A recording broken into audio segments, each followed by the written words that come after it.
Today I'm going to show you how to make pasta carbonara the way that it's made in Italy. It's only got a handful of ingredients and is more about technique than anything else. But don't worry, my recipe is absolutely foolproof and I'm going to show you how it's made.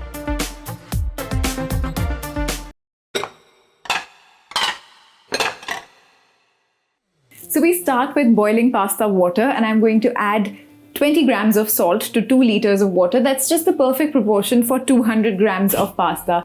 I've got 200 grams of fettuccine here. You can use spaghetti as well, but I really like fettuccine when I'm making carbonara. And let that just boil away till it's cooked al dente.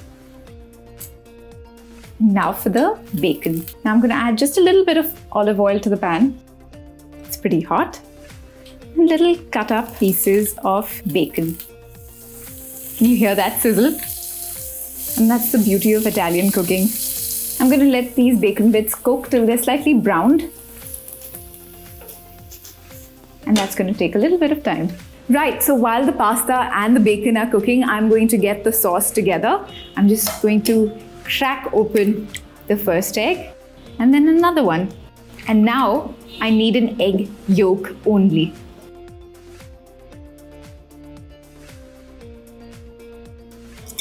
I'm just going to whisk up the eggs. So while it's almost all whisked up, I'm going to add some really nice, good quality Parmesan. This is going to be the other source of saltiness in this pasta.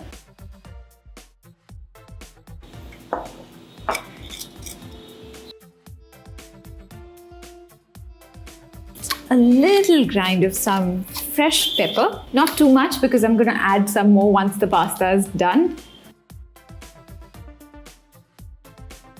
Now this is my only little deviation from the way that it might be made in Italy, is that I'm going to add the tiniest pinch of chili flakes because I'm an Indian and I can't do without my mirchi. That's it. And this is the sauce. It's ready and now I'm going to go back and check on the pasta and the bacon. That's it. The bacon is done.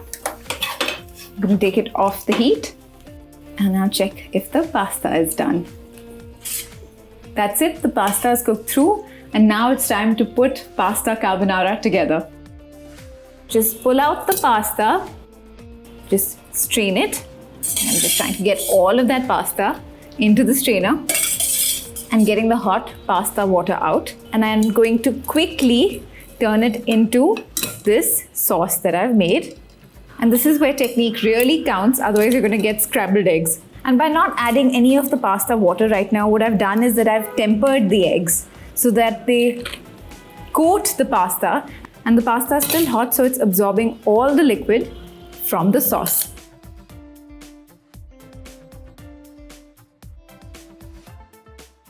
And now it's time to quickly add the bacon in batches just so that it gets evenly distributed in the pasta.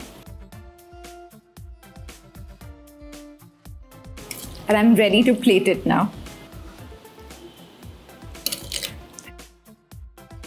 A little bit of pepper. And of course, you can just never have too much Parmesan. Here it is, an authentic pasta carbonara. If you like this recipe, hit the like button, leave us a comment when you try the recipe, and subscribe to our channel for more such recipes. See ya!